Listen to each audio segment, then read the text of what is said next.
Example 12 है, chapter है sequences and series, 11th maths NCERT। तो क्वेश्चन है insert 3 numbers between 1 and 256 so that the resulting sequence in a GP। GP कब होता?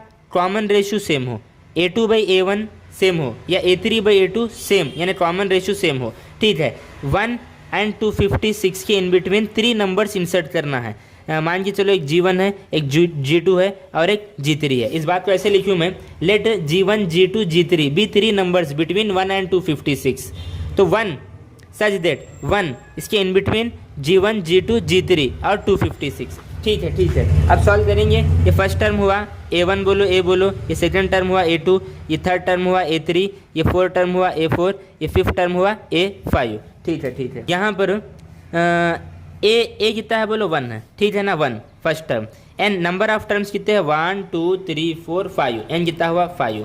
N given है, N given है कितना है? 256। एन यानी एन पे अगर 5 रखे, एन पे अगर 5 रखे तो 256 गिवन है, राइट। अपने को फार्मूला मालूम, वी नो दैट, कौन सा फार्मूला? nth टर्म का, n equal to AR power n-1। N n पे 5 रख दियो, A5 इक्वल टू ए कितना है? 1 इंटू आर आर नहीं मालूम हमारे को, आर कॉमन रेशियो नहीं मालूम, r as it is. N कितना है? 5 माइनस 1 यानी 4 हुआ। ठीक है, A5 कितना है? 256 इक्वल टू आर की पावर 4। अपने को G1 G2 G3 जो 3 नंबर इंसर्ट करी 1 and 256 वो मालूम करना।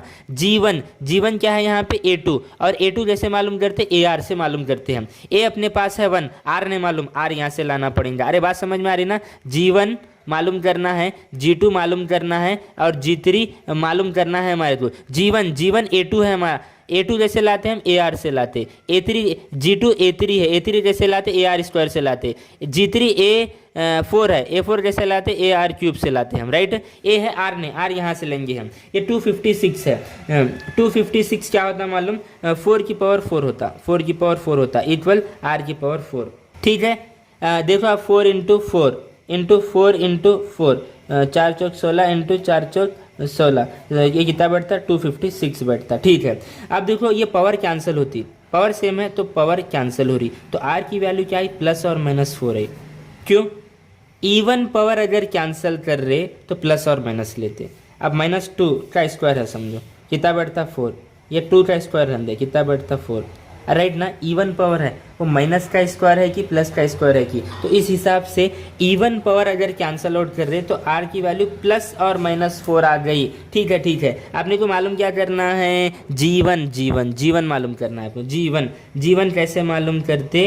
AR।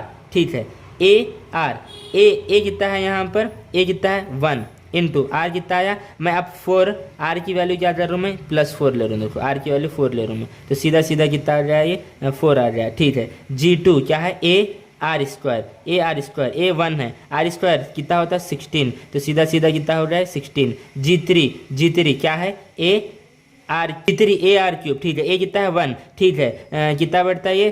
4 का 64, तो फाइनली कितना हो गया ये? 64। 3 नंबर्स इंसर्ट करने के कौन से आ गए? एक तो 1 था। G1 कितना बैठा? 4। G2 कितना बैठा? 16, और G3 कितना बैठा? 64। लास्ट में 256 था। कब है ये? जब R जो है +4 है। अब R अगर -4 है तो बात को यहाँ पे लिख रहा हूँ मैं 4। R अगर यहाँ पे -4 रहा तो क्या होता? देखो G1 कैसे लाते? AR। ठीक है, ए कितना है यहाँ पे? 1 इंटू आर कितना है? -4। सॉल्व करो तो -4 आया। ठीक है, G2 कैसे लाते हैं यहाँ पे बताएंगे, मैं बात को डिस्कस करूँ। G2 क्या होता है? AR स्क्वायर, A1 है, 1 इंटू आर स्क्वायर -4 का स्क्वायर कितना होता है? 16, यानी फाइनली कितना हुआ? 16 हुआ। ठीक है, G3 ठीक है AR क्यूब होता है, यहाँ पे बताएंगे मैं। G3 क्या है? G3 ये है, A4 होता, A4 बोले तो AR क्यूब होता। ठीक है, ए कितना है?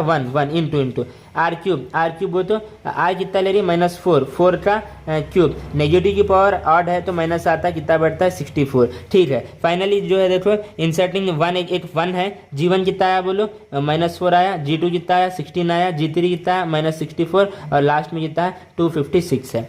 कुछ नहीं करें हम, 1 and 256 के इन बिटवीन 3 नंबर इंसर्ट करने का था। वो 3 नंबर G1 G2 G3 बोले हम। 1 यहाँ पे है, 256 यहाँ पे, G1 A2 हुआ, G2 A3 हुआ, G3 A4 हुआ। A2 बोले तो AR हुआ, A3 बोले तो AR स्क्वायर जो कि G2 है, G3 बोले तो AR क्यूब होता है जो कि A4 है, राइट। ठीक है, तो यहाँ से हम R ले, हम इवन पावर कैंसिल करें तो प्लस और माइनस आता, R4 लिए तो ये आ गया, R-4 लिए तो ये आ गया। वीडियो को पॉज करके इसे नोट करो।